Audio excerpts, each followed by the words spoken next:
Hello, in today's video we will be maining Yoimiya. We'll go step by step and understand how Vaporize Yoimiya works. And in the end we will make a team that covers Yoimiya's weak sides. What is wrong with Yoimiya? Let's find out. Yoimiya, character who for some reason doesn't like cats in this game. If we are using charge attack near the cat and missing with it, small fireworks would still aim to the cat. What's wrong with you? But today I want to talk about other topic. Yoimiya is a bow user that very good against single targets. And we're having another bow user that really good against single targets too. But the problem is one of them are having troubles with the multiple targets and other one don't. And why is this happening? This is one of the best Tighnari's team. And in this team we have Nahida. And Nahida by far is the best multiple target damage dealer in this game. So when we're playing Tighnari against multiple targets, Tighnari can focus on the strongest enemy and Yoimiya and Nahida would deal with small enemies. And this one of the best Yoimiya's team. And as you can see, everything here is single target. And this team is heavily focused on increasing Yoimiya's personal damage, which is single target too. And if we put this team against multiple targets, we would spend a lot of time killing them one by one. And today I want to make different team for Yoimiya, team that doesn't have problems against multiple targets. And this team would not only cover Yoimiya's problems, this team would consist with only 4 stars. And as always, we'll go step by step by adding character to the team. Yoimiya's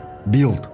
And let's start with the quick build. For the weapon we'll be using Thunder Impulse. Yes, I know this weapon is the 5-star. But right now I'm seeing in the community that people are going for signature weapons no matter what. Even though it's not Primogems efficient and they are risking it all even on the bad weapon banners. I'm not pulling on the weapons banner that much, but Thunder Impulse is one of the limited weapons that I have. And now for the other stats. For artifacts of course we'll be using full Shimenava. My Yoimiya is Constellation 1 and this is one of my accidental mistakes and biggest regrets. Talents 10, 8 and 7, and for the stats we have almost 2300 attack and 112 elemental mastery. And now for the crit ratio. And I know how my comment section would look like if we go with this crit ratio for today's team. So let's reverse the time. For the weapon we'll be using Rust, best free-to-play bow for Yoimiya, and for the stats we have 22.500 attack, 112 elemental mastery and crit ratio at 76, 158. And this Yoimiya we will be using for entire video today. Solo Yoimiya. And first we'll start with testing Yoimiya's solo damage, and she's insanely good as a solo character. Yes, her base multipliers are not great, but her main source of damage are coming from the skill with 0 energy requirements, and this 156 normal attack damage increase is very important. How damage working in this game? First we're having base scaling, after that it's multiplied by damage percentage bonuses, and if it crits it's multiplied by your crit damage. So we're having 3 steps in equation, but increase from her skill is not another damage percentage multiplier. This is additional step in equation, and if we are seeing 156% increase, it's the real 156% increase. And that's very important part of her kit and makes her very good as the solo character. And now let's set the damage. Please stand up using skill. So double 7, 14, 18, double 9 and 22,000. And we almost kill him with 1 normal attack string. This is really good result. Calculations, and we'll be calculating damage per 1 normal attack string. And with 7 hits we've made 89,000, which is really good. This makes Yoimiya one of the best overworld characters, because this damage is enough to kill 90% of the overworld enemies, and this all with 0 energy requirements. Vaporize Yoimiya. And in this part of the video we will be explaining why Vaporize Yoimiya is even working. Vaporize reaction is the multiplier, and if we are vaporizing with Pyro character we have 50% increase in base, and because of that we want to vaporize higher scaling attack, and because of this most Vaporize characters are using higher scaling attack that doesn't have ICD. But the problem is Yoimiya has standard ICD on her normal attacks, but her problem is her solution. Her ICDs are perfectly in lining with her normal attack string. If we are doing everything right, we will always vaporize her first hit, third hit and fifth hit. First hit is whatever, but third and fifth hit are higher scaling attack in her normal attack string. But to do so, we are not allowed to be interrupted. So if we are starting her normal attack string, we are not allowed to be hit and we are not allowed to dodge, because this can mess up her ICDs, and we will start to vaporize her low scaling attacks. And that's why shielders are very important for Yoimiya. But today we will not use them. And let's look at our Hydra applier. Yeah, the main reason why we're using him is his strong Hydra application and off-field damage, but in today's team he's resistant to interruption and his damage reduction are becoming very important, because we're literally forced to face tank almost everything if we want to play Vaporize Yoimiya. And he is built 100% as the sub DPS. Weapon Sacrificial Sword, Artifacts Full Emblem, Constellation 6, Burst level 12, 63 132 crit ratio. So yes, he is giving us 0 damage increase besides Vaporize reaction and his personal damage. And let's add the damage. So using Sync to Burst, let's apply Hydra, and now Yoimiya. And first Vaporize 13,000, second 32 and last 40,000. And we almost kill him with one normal attack string. And now for the calculation, right now our normal attack string is doing 126,000 damage, which is more than 40% damage increase. And this is only from adding reaction to the team, because Shinsu gave us 0 buffs besides Hydra application. And let's not forget that he has pretty good personal damage. Overweight. And now we're starting to fix Yoimiya's multiple targets problem. And the problem solver would be Beidou. I am probably biggest Beidou advocate in this game. Beidou's best is a chain lighting, and to activate chain lighting we need at least 2 targets, and Hoyoverse just loves number 2. Right now in Spiral Abyss we have 2 Ruin Graders, we have 2 Lava Tours, Ronins are always come in the pack of 2, and if you remember Consecrated Beast era there are always 2 of them. So yes, Spiral Abyss enemies is like Sith Lord, and Beidou's burst is most efficient against double targets, because it will jump between them and deal multiple hits to them. As we can see, Beidou is Electro character, and we already know how sensitive Yoimiya's ICDs and stealing reactions can lead us to DPS loss. But in this game, Electro and Hydro can coexist on the enemy, and if we hit this enemy with Pyro attack, both reaction will trigger Overloaded and Vaporize. So yes, Beidou Electro application is completely safe for Vaporize Yoimiya and even increase our DPS with Overloaded reaction by a small amount. And another very important part of the Beidou's kit for this team, because Yoimiya is the bow user that can be easily interrupted, Shinsu's resistance to interruption is not enough. But if we add Beidou resistant interruption on top of that and her damage reduction, we are becoming unmovable target that takes very low damage. Not even a scratch. Can you hit harder please?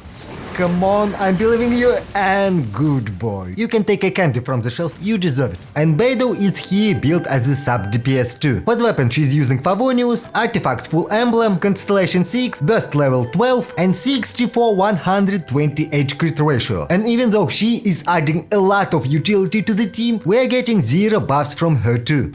And let's add the damage, starting with Shinsu skill, Burst, another skill, now Beidou.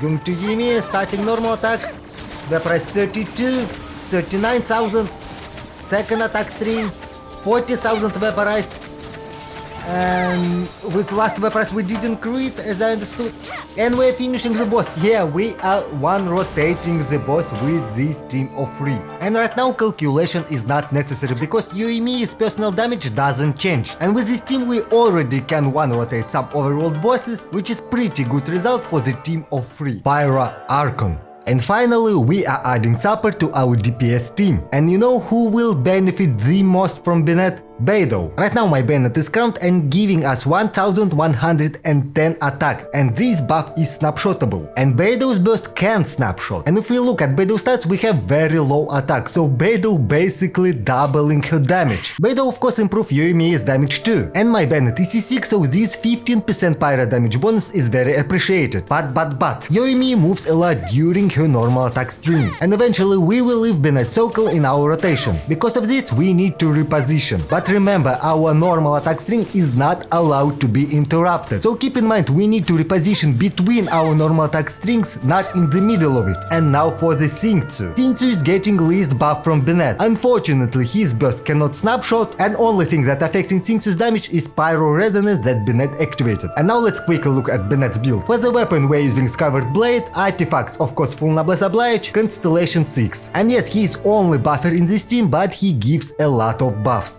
And let's add the damage and rotation.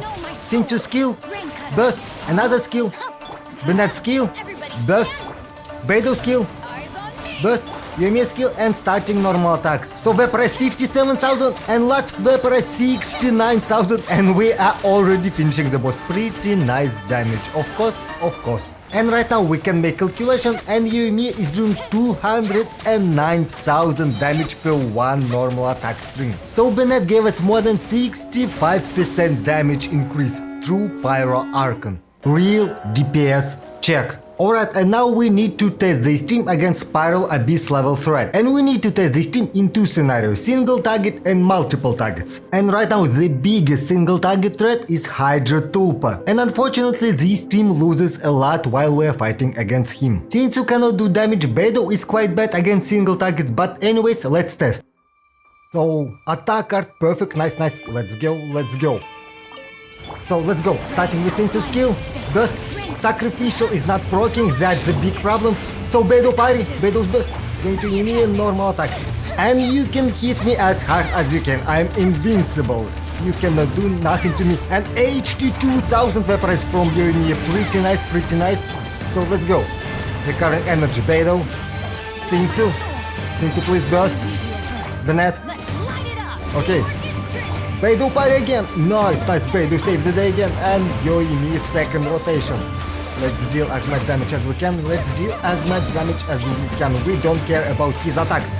Alright, and of course, he's running away. So let's use Yoimiya's burst. Let's recover energy, Beidou. Please, proc Favonius. Sinsu, the problem, Sinsu doesn't have enough energy for the burst. And this is bigger problem than you think. So Beidou, let's go. We're going to Yoimiya, and we're getting killed. So we've got interrupted. That unfortunate. He's going in rage. Please, Bennett saved the day. Bennett prepared him to go in rage. So let's go, Sinsu, Bennett. Beidou recover energy, please. And this would be our last rotation. So Yoimiya, and let's finish him. So 76,000 Vaporize, and we are finishing in 87 seconds. Pretty reasonable time, and 93 seconds is clearly enough to finish second half. But I want to talk about Hydra Tulpa fight a little bit more because I had unexpected problems with that. First of all, Sinsu cannot proc Sacrificial SWAT, and this leading us to energy problems on him. Second, small droplets is not coming close enough to the Tulpa, and Beidou cannot destroy them with arc lighting. Third, Yoimiya's normal attacks completely ignore small droplets. And if this boss wants to go in rage, the net skill and burst are only things that can prevent it. And now for the multiple target scenario. I think in current Spiral Abyss the highest multiple target threat is chamber number 2 second half. Geo Slimes can be annoying with their shields, Geo Spectres can be quite annoying too, and we have 3 total waves of enemies. So let's see how this will go. Alright, let's collect energy. Oh, Bennett doesn't have burst. And let's go. Starting with Sinsu. Alright. Bennett, please. Beidou parry. Beidou's burst. Going to Yoimiya. Starting normal attacks. And Beidou destroying Geo shields in no time because she is the Claimer user. Can we one rotate? Yes, we can. So, let's recover energy to Beidou. Beidou skill. Alright, second wave. Let's go second rotation. Sinsu. So, the net. Alright, Beidou's burst. Yoimiya. And satisfaction. This is satisfaction. Enemies are staggered to death. They can't do anything to us. They just staggered to death. Let's finish last one. And let's recover energy. Alright, why my Beidou doesn't have energy? Wait a minute, we're not using Favonius. Who changed my weapon? Probably Melozin's using my laptop while I'm sleeping, but anyways. Let's go. So, the net. Beidou, please recover energy. Beidou, come on. I'm believing in you. Beidou's burst, and they are done. They don't know it, but they are already done. This is just satisfaction. They're dying pretty fast. And we are one rotating this wave 2. Nice. Pretty easy 3 rotation fight. Conclusion. Is this the best Yoimiya stream? I don't think so. But there is one thing. If we would went to the Spiral Abyss with yellow teams, we would have more problems with them. And right now I'm seeing in the community that team building is heavily damage focused. But teams that we was using today was focused on problem solving. And because of that we've made universal teams that can beat any side of Spiral Abyss right now. And that's why I'm loving dedicated mains in this game. Most of the times they don't care if their main is viable for Spiral Abyss. They will use unusual teams, they would cover weak sides of their main, and in the end beat Spiral Abyss with their favorite character. And what the point point of this video, stop thinking only about damage and try different teams. Maybe you'll find less damaging team, but this team would be more fun to use. And thank you for the watching, subscribe to my channel, and I'll see you in my next video.